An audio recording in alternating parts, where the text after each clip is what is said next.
ونستعينه ونستغفره ونؤمن به ونتوكل عليه ونعوذ بالله من شرور أنفسنا ومن سيئات أعمالنا من يهده الله فلا مضل له ومن يضلله فلا هادي له ونشهد أن لا إله إلا الله وحده لا شريك له أما بعد فأعوذ بالله من الشيطان الرجيم بسم الله الرحمن الرحيم قل إن صلاتي ونسكي ومحياي ومماتي لله رب العالمين آمنت بالله صدق الله مولانا العظيم إن الله وملائكته يصلون على النبي يا أيها الذين آمنوا صلوا عليه وسلموا تسليما اللهم صل على روح محمد في الأرواح اللهم صل على جسد محمد في الأجساد اللهم صل على قبر محمد في القبور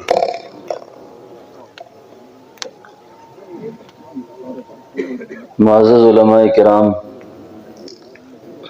واجب احترام بزرگوں، بھائیوں اور دوستوں، اللہ تعالیٰ کا بہت زیادہ شکر ہے کہ آج اللہ رب العالمین نے ایک ادارے کی افتتاحی تقریب میں ہم سب کو یہاں جمع فرمایا ہے۔ علماء ہوں، طلباء ہوں، عوام ہو، کوئی بھی شخص ہو،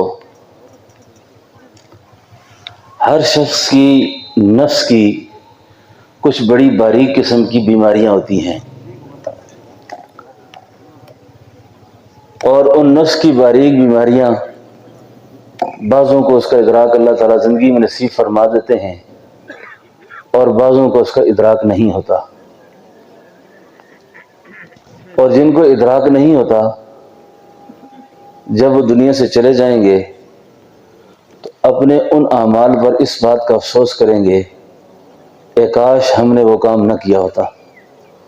بظاہر وہ نیکی معلوم ہوتی تھی، دین کا کام معلوم ہوتا تھا، وہ یہ سمجھتے تھے کہ ہم اللہ کی رضا میں لگے ہوئے ہیں، لیکن اس عمل کا اللہ کی بارگاہ سے وہ کوئی حصہ نہ پا سکیں گے۔ گناگون بیماریاں ہیں،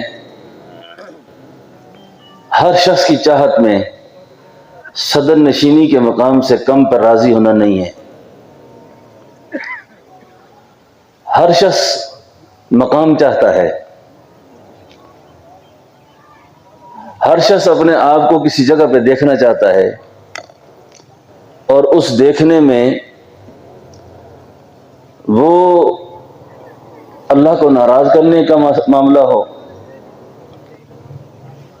غرض وہ کسی بھی قربانی کے لیے تیار ہے کہ بس میرا نام پیدا ہو جائے۔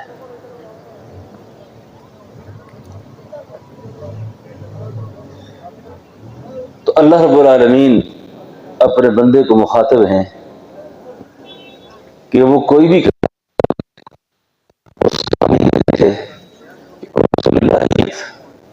رضا ہے یا نہیں ہے۔ قل ان صلاتی ونسکی ومحیای ومماتی للہ رب العالمین، میرے محبوب آپ میرے کہنے سے یہ بات کہیں کہ میری نماز، میری جمیع عبادات، میرا جینا، میرا مرنا سب کس کے لیے ہے؟ اللہ کے لیے ہے۔ تو ہر شخص کو اپنا احتساب جاری رکھنا چاہیے۔ میں یہاں آیا ہوں، آپ یہاں بیٹھے ہیں، میں سنا رہا ہوں، آپ سن رہے ہیں، ہمارے جذبات کیا ہیں، ہمارا داعیہ کیا ہے؟ اگر اس میں کسی بھی جگہ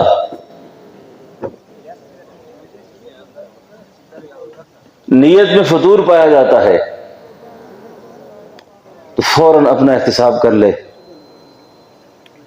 کیونکہ ایک عمل ایسا ہے جس کے کرنے سے پہلے اللہ اس کو ثواب دیتے ہیں، وہ نیت ہے۔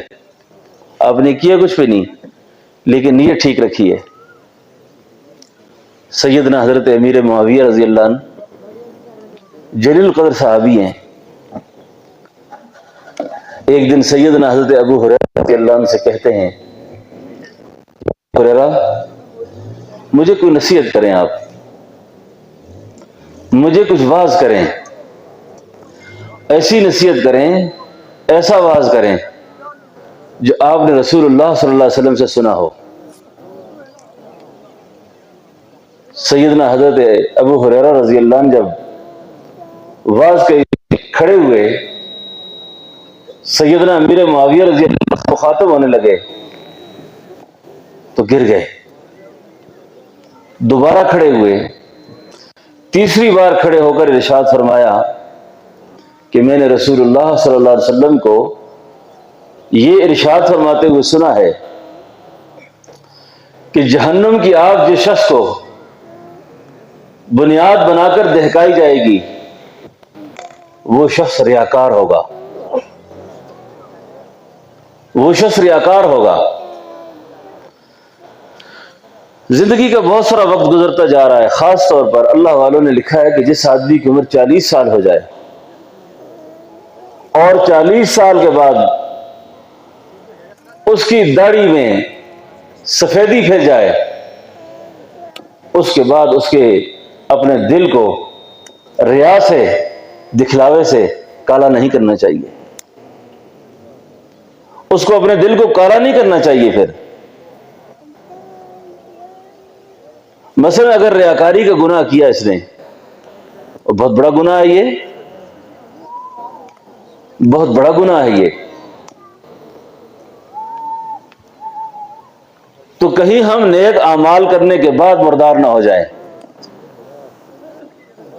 بظاہر اچھا کام کر کے مردار نہ ہو جائیں۔ اس لیے ہر وقت اپنا احتساب، علماء کو بھی، عوام کو بھی، خواص کو بھی، ہر شخص کو رات سونے سے پہلے صبح سے لے کے رات تک کی زندگی کو دیکھنا چاہیے اور اپنا احتساب کرنا چاہیے۔ آج صحابہ پہ لوگ کیوں مرتے ہیں؟ آج صحابہ کی عزتوں کے قصیدے کیوں گاتے ہیں لوگ؟ صحابہ کو دیکھا نہیں کسی نے، لیکن صحابہ کی شان بیان کرتے ہوئے لوگوں کی روح کیوں وجد کرتی ہے؟ مدائن جب فتح ہوا، مدائن کسریٰ کے بادشاہ کا تاج،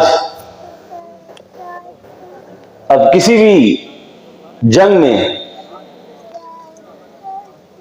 یہ بڑا کارنامہ ہے کہ بندہ بادشاہ کا تاج اٹھا کے لایا۔ بس اب صحابہ کی شان آپ پڑھیں، صحابہ کی سیرت پڑھیں تو یوں لاٹھی پر ٹیکتے ہوئے کسریٰ کے بادشاہ کا تاج جو صحابی لے کر آیا تھا، اس کا نام تاریخ بتانے پہ خاموش ہے۔ تاریخ اس کا نام نہیں بتا سکتی۔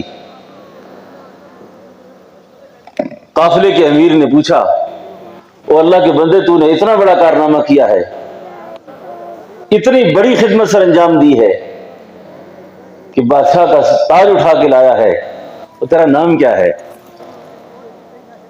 آپ کا نام کیا ہے؟ اس صحابی نے جواب میں ارشاد فرمایا تھا، امیر لشکر، جس کے لیے میں نے یہ کام کیا ہے وہ میرے نام کو جانتا ہے۔ وہ میرے نام کو جانتا ہے۔ او دیوانے محمد دے میں دیوانہ صحابہ دا، او پروانے محمد دے میں پروانہ صحابہ دا، او شہدائی محمد دے میں شہدائی صحابہ دا۔ وہ کیا جوہر تھا جس جوہر کی وجہ سے اتنی بڑی قیمت لگی، کتنی بڑی قیمت لگ گئی۔ تو دوستو، ہر شخص کو اپنا احتساب اس بات پر رکھنا چاہیے، کہیں میرے مرنے کے بعد جس وقت میری داستان سامنے آئے، میرے کاغذات کھلے میرے سامنے، تو ایسا نہ ہو کہ میں خالی ہاتھ ہوں۔ ہم اعمال کر کے بھی، نیکیاں کر کے بھی محروم ہو جاتے ہیں۔ اس لیے اللہ کی رضا کو پیش نظر رکھنا چاہیے، اور ہر وقت اللہ کی رضا کو پیش نظر رکھنا چاہیے۔ ہم کام نہیں کرتے، نام چاہتے ہیں۔ جنہوں نے کام کیا، مولانا الیاس صاحب رحمۃ اللہ علیہ، آپ جانتے ہیں کتنے بڑے انسان گزرے ہیں، کتنا بڑا انسان گزرا ہے، جس کی دل کی اس آہ نے افریقہ کے جنگلوں میں انسانیت سے بیزار لوگ، انسانیت سکھائی، ان کو ایمان سکھایا، اللہ کا تعارف کروایا،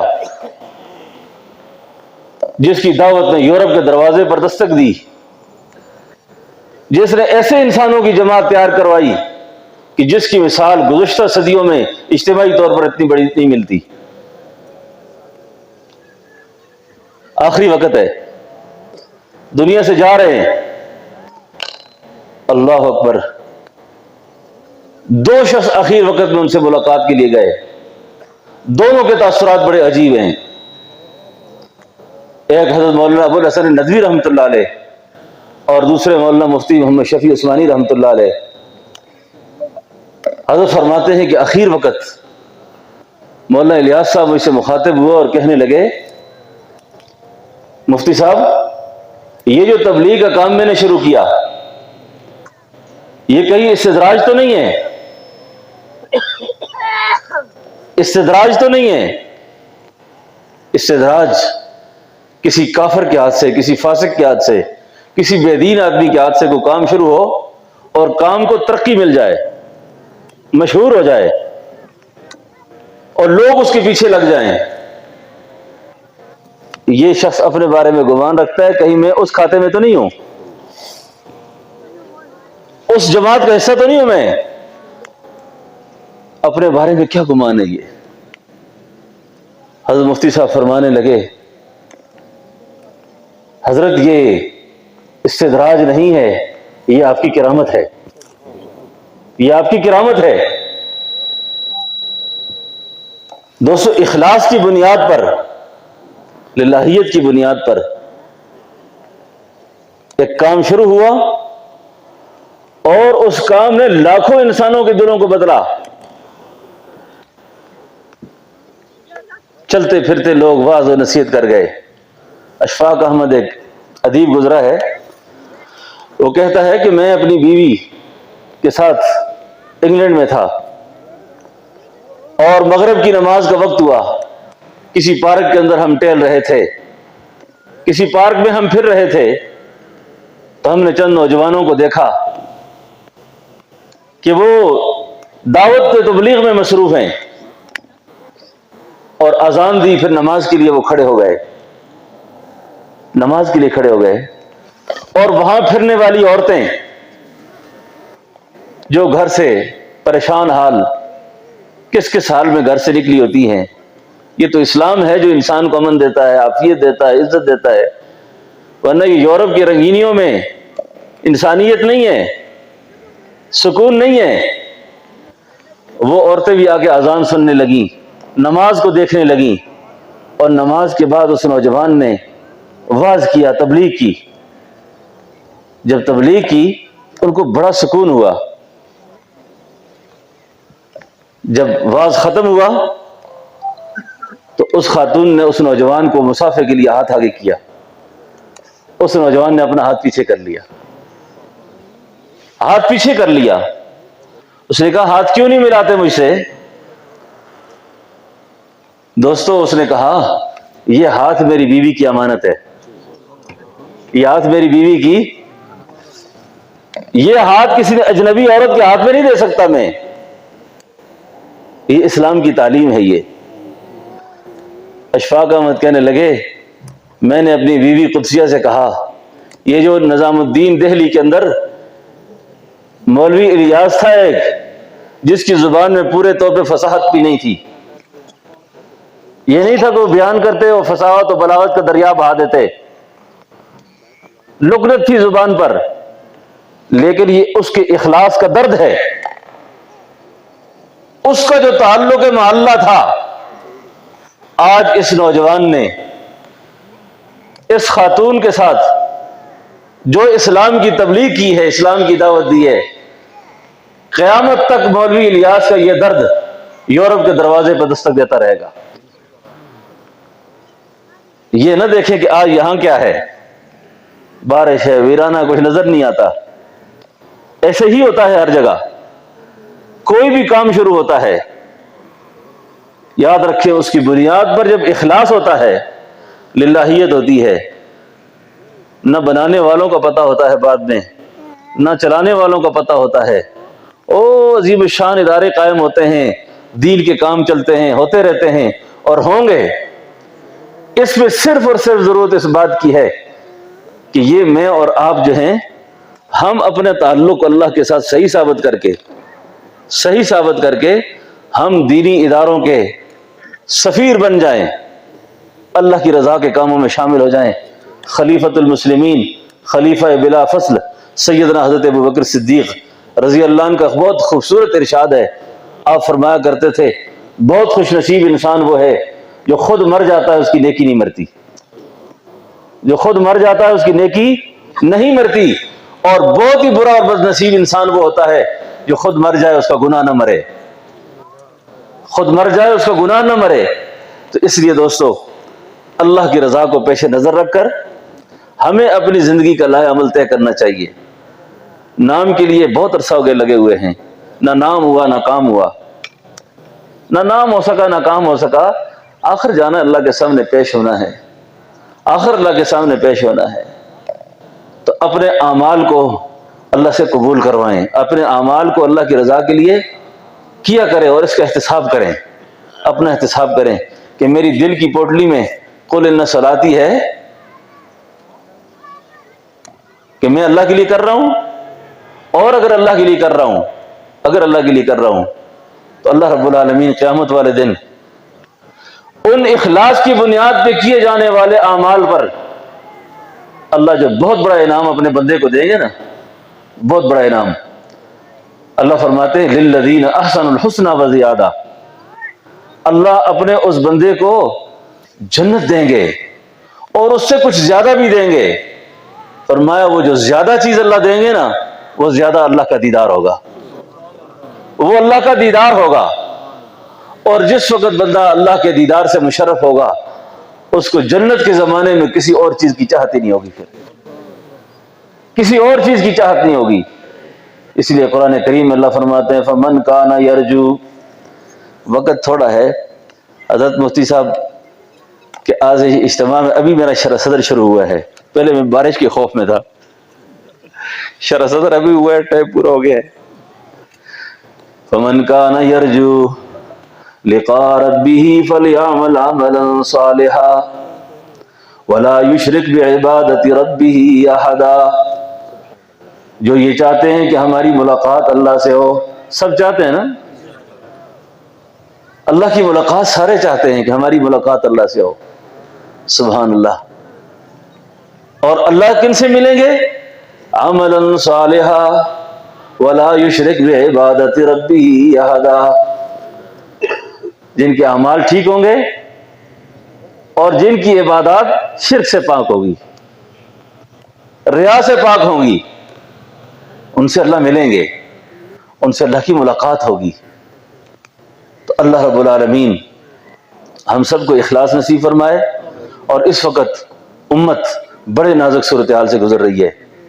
میں ایک بات آج کے حضرت مفتی صاحب کے اس ادارے میں بہت ضروری سمجھتا ہوں. آج سے کچھ عرصہ پہلے عطاء المحمد شاہ صاحب بخاری رحمہ اللہ نے مجھ سے کی تھی. مجھے فرمانے لگے مدرسے قائم کرو، مدرسے بناؤ، دین کا کام کرو اپنے حصے کا. اور اس کے بعد کہنے لگے دیکھو میں ابھی معذور ہو گیا ہوں، ویل چیئر پہ آ گیا ہوں. انگریز دشمنی میں میرے باپ کے ساتھ بھی یہی ہو گیا تھا، میرے بھائیوں کے ساتھ بھی یہی ہوا، اب میں بھی اخیر ہوں. کہا اپنے حصے کا دین کا کام کرو، اپنے حصے کا دین کا کام کرو، اپنے حصے کا دین کا کام کرو. نہیں کرو گے تو آج سے 20 سال کے بعد میں اپنی نئی نسل کو پورا انگریز دیکھ رہا ہوں، پورا انگریز دیکھ رہا ہوں۔ یہ خیال نہ کرو ادھر بھی مدرسہ بنا ہوا ہے تو کیا ضرورت ہے اس کی، وہ مدرسہ کیوں بنا ہوا؟ اتنے کالج بنتے ہیں، اسکول بنتے ہیں آمنے سامنے، کسی کو تکلیف نہیں ہے، نہ کوئی اس سے بحث کرتا ہے۔ مدارس کے مساجد کے جال بچھا دو۔ حافظ الحدیث حضرت درخواستی جہاں تشریف لے جاتے، مسجد میں پہنچتے کہتے مدرسہ ہے یا نہیں ہے؟ کہ میں بیان نہیں کروں گا، کمیٹی والوں بیٹھ جاؤ، مدرسہ طے کرو پہلے، مدرسہ طے کرو پہلے۔ اور بڑے افسوس کی بات یہ ہے کہ یہ جتنا مجمع میرے سامنے یہاں بیٹھا ہوا، اللہ کی قسم اٹھا کے کہتا ہوں، بغیر تکلف کے یہ آج طے کر لیں کہ مفتی شبیر صاحب کو ہم نے ماہانہ اتنا دینا ہے، ان کو کچھ پتہ نہیں ہوگا، مدرسہ چلتا رہے گا، بہت تھوڑے پیسوں سے چلتا رہے گا۔ ہماری عام طور پہ یہ ہے لوگ دیں، لوگ بھی دیں گے، لیکن ہم بھی تو کچھ کریں نا، ہم بھی کچھ کریں۔ تو ہم سب کو اپنے اپنے علاقوں میں بھی جہاں جہاں دین کے کام ہو رہے ہوں ان کی حوصلہ افزائی کرنی چاہیے، ان کی مخالفتیں کبھی نہیں کرنی چاہیے، ان کے بارے میں کوئی منفی بات نہیں کرنی چاہیے، ان کے بارے میں کوئی بھی ایسی سوچ لوگوں کو نہیں دینی چاہیے جس سے لوگ دین سے بدزن ہو جائیں، دینی کام سے بدزن ہو جائیں۔ تو ہم سب کو مفتی صاحب کا سفیر بننا چاہیے۔ بڑے نازک حالات اس وقت امت کے، خاص طور پر امت کا فرض کفایہ اس وقت غزہ کے مسلمان کر رہے ہیں، غزہ کے مجاہدین فلسطین کے، وہ اس وقت بہت بڑا کام کر رہے ہیں، اور اس کام کے اندر ہم سب کو کسی میڈیا وار کا شکار نہیں ہونا چاہیے، کسی پروپیگنڈے کا شکار نہیں ہونا چاہیے۔ مجاہدین کی مخالفت وہ شخص کرتا ہے، ہمیشہ یاد رکھیں، جس کو جہاد کا اور شوق شہادت سے ناواقف ہوتا ہے، جس کو جہاد کی اہمیت کا پتہ نہیں اور شوق شہادت کا پتہ نہیں، شہادت ہے کیا چیز ہے۔ اور کئی سارے بد نصیب کہہ رہے ہیں کہ حماس کو کیا ضرورت تھی کہ انہوں نے ان کے ساتھ جنگ چھیڑی ہے۔ میں عرض کرتا ہوں ہم نے نہیں چھیڑی انہوں نے ہے، ہم تو اپنا دفاع کر رہے ہیں، ہم تو قبلہ اول کا تحفظ کی جنگ لڑ رہے ہیں۔ اور یہ بات یاد رکھیں، 80 لاکھ کی آبادی ہے غزہ کے اندر، 80 لاکھ کی، اور ان میں جو شہداء ہیں ان کی تعداد 1 لاکھ ہے، 1 لاکھ ہے۔ ایک فلسطینی بھی جب تک باقی ہے، ایک فلسطینی بھی، ساری دنیا بے شک نہ جائے، ساری دنیا بے شک نہ جائے، یہود ہم سے جنگ نہیں جیت سکتے کبھی بھی۔ اسلام غالب ہونے کے لیے آیا ہے، اسلام مغلوب ہونے کے لیے نہیں آیا۔ نور خدا ہے کفر کی حرکت پہ خندہ زن، پھونکوں سے یہ چراغ بجھائے نہ جائیں، اپنے حصے کا کام کریں، اس جہاد کے اندر بھی حصہ ڈالیں، اس جہاد کے اندر حصہ ڈالیں، اور جتنی بھی بائیکاٹ کی مہم تیز سے تیز کر سکتے ہیں، اپنے محلے کی چھوٹی سی پاپڑ کی دکان سے لے کر بڑے جنرل سٹور تک ایسی ترغیب چلائیں کہ ان کو مجبور کریں کہ وہ یہود کی مصنوعات اپنے پاس نہ رکھیں، اور یہود کی مصنوعات کو، مرزائیوں کی مصنوعات کو کھلے عام اس کی مخالفت کریں، کھلے عام اس کی مخالفت کریں کہ ہم نے شیزان کی کوئی چیزیں استعمال نہیں کرنی، ہم نے یہود کی کوئی چیز استعمال نہیں کرنی۔ اس کی ترغیب بھی آج کے یہ علماء کا بھی اور خواص کا ایک نمائندہ اجتماع ہے، اس ترغیب کو بھی عام کریں، اس ترغیب کو بھی عام کریں۔ دوسرا، ان کے ساتھ غزہ کی صورتحال اس وقت، میں وہاں کے مظالم بیان کرنا مجھے اچھا نہیں لگتا کہ شہادت نعمت ہے، اس کو مصیبت بنا کر ایسی نہ بیان کیا جائے کہ لوگ شہادت سے ڈرنا شروع ہو جائیں۔ لیکن اس وقت جو غزہ کی صورتحال ہے، قحط کے اعتبار سے کھانے پینے کے مسائل جو ہیں وہ وہاں پر بہت زیادہ ہیں۔ الحمدللہ امدادیں وہاں پہنچ رہی ہیں، اللہ کے نیک بندے وہاں پہنچا رہے ہیں۔ ہر شخص کو چاہیے کہ وہاں امداد کے اندر بھی ان کے ساتھ بھرپور تعاون کیا جائے اور اس جہاد کے اندر اپنا حصہ شامل کیا جائے۔ تو میں بہت زیادہ شکر گزار ہوں مفتی صاحب کا کہ آج کے اس عظیم شان اجتماع میں انہوں نے آپ سے مخاطب ہونے کا مجھے موقع نصیب فرمایا۔ اللہ سے دعا ہے کہ اللہ پاک اس مسجد کو، اس مدرسے کو دن دگنی رات چگنی ترقی نصیب فرمائے، اور اس مسجد کو اللہ تعالیٰ اس کی تعمیرات کے اسباب غیب کے خزانوں سے مہیا فرمائے، اور اللہ پاک اس ادارے کو کامیاب فرمائے، اور ہم سب کو اس ادارے کے ساتھ ہر طرح کا تعاون کرنے کی توفیق نصیب فرمائے، اور علماء کرام خواص خاص طور پر اس موجودہ فتنے کے دور میں ہم سب کو باہمی اتحاد، اتفاق، وحدت کے ساتھ چلنے کی توفیق نصیب فرمائے، اور آپس کے اختلاف اور انتشار کو بہت دور کرنے کی اللہ توفیق نصیب فرمائے۔ اب وقت نہیں ہے اس بات کا کہ ہم آپس میں الجھے رہیں، بہت زیادہ الجھ گئے ہیں، بہت حصے بکرے ہمارے ہو چکے ہیں، مزید کسی حصے بکرے کی اب گنجائش ہے بالکل نہیں ہے۔ جہاں تفریق کی بات ہو اس بات سے الگ ہو جائیں، جہاں تقسیم کی بات ہو اس سے الگ ہو جائیں۔ علامہ شبیر احمد عثمانی رحمۃ اللہ علیہ نے فرمایا کہ ایک جگہ موسیٰ علیہ السلام اور ہارون علیہ السلام کا جو قصہ ہے نا قرآن کریم کے اندر، علماء کرام کو تو خاص طور پہ علم ہے کہ دو بھائی جب کسی مسئلے پہ الجھ گئے تھے موسیٰ علیہ السلام اور ہارون علیہ السلام، ان کی لڑائی ہو گئی تھی نا اس بات پہ کہ موسیٰ علیہ السلام طور پہ گئے اور قوم شرک میں مبتلا ہو گئی، تو واپس جب آئے نا تو انہوں نے اپنے بھائی ہارون علیہ السلام سے کہا کہ آپ نے لوگوں کو منع کیوں نہیں کیا؟ تو ہارون علیہ السلام بھی برحق پیغمبر تھے، انہوں نے کہا بھائی جان مجھے اس بات کا خطرہ تھا، اگر میں لوگوں کو اس وقت نصیحت کرتا نا اس ماحول میں تو ان کے درمیان تفریق پیدا ہو جاتی۔ تو علامہ شاطبی فرماتے ہیں کہ ہر حق کے لیے بھی ضروری نہیں ہوتا علماء کرام تو اس حق کو آپ آج ہی بیان کر کے چلے جائیں، ہر حق کے لیے بھی ضروری نہیں ہے کہ وہ حق آج ہی بیان ہو جائے سارا، ٹھیک ہے نا، حق کو بھی بیان کرنے کے لیے اس تحت علامہ شبیر عثمانی فرماتے ہیں کہ تفریق امت کے بعد شرک کے بعد سب سے بڑا گناہ تفریق امت ہے، شرک کے بعد سب سے بڑا گناہ تفریق امت ہے کہ میری وجہ سے کوئی آدمی جدا نہ ہو جائے آپس میں، میری وجہ سے کسی میں اختلاف نہ پیدا ہو جائے، میری وجہ سے کسی میں انتشار پیدا نہ ہو جائے، تو ان چیزوں سے اپنے آپ کو بچائیں۔ کون مقبول ہے کون مردود ہے، بے خبر تجھ کو کیا خبر، کیا کون ہے، جب تلے گے عمل سب کے میزان پر تب کھلے گا کہ کھوٹا کھرا کون ہے۔ ایک عالم سے بڑی عجیب بات انہوں نے وحدت امت میں مفتی شفیع صاحب نے لکھی ہے، کسی بزرگ نے فرمایا قیامت والے دن نہ اللہ تعالیٰ امام ابو حنیفہ کو رسوا کریں گے، نہ احمد بن حنبل کو رسوا کریں گے، نہ امام شافعی کو رسوا کریں گے، نہ امام مالک کو رسوا کریں گے۔ تو میں آپ حضرات سے کہتا ہوں کہ قیامت والے دن نہ خدا مولوی فضل الرحمان کو رسوا کریں گے، نہ مولانا کنواز جنگی کو رسوا کریں گے۔ بات سمجھو نا، سب کی دائرہ کار اپنی اپنی فکر ہے، اس کے اندر وہ کام کرتے ہیں، اللہ کسی کو رسوا نہیں کریں گے، ٹھیک ہے۔ تو ہم سب کو یہ چاہیے کہ اپنے اکابر کا احترام کر کے، اپنے اکابر کے مسلک و مشرب کا احترام کر کے، ان کے دست بازو بن کر تفریق کی فضا سے نکلنے کی کوشش کریں گے تو امید ہے انشاءاللہ ہمارا معاملہ ٹھیک ہوگا۔ میں ایک بار پھر شکر گزار ہوں مفتی صاحب کا کہ آپ نے یہ مجھے موقع عنایت فرمایا اور اس عظیم الشان مرکز میں آنے کی دعوت دی، اللہ آپ کو بہت جزائے خیر دے۔ مفتی حیدر علی صاحب کو، آپ کو اور آپ کی ساری جماعت کو اور جتنے حضرات آپ کے معاون، اللہ سب کو جزائے خیر دے۔ ربنا تقبل منا انک انت السمیع العلیم وتب علینا انک انت التواب الرحیم۔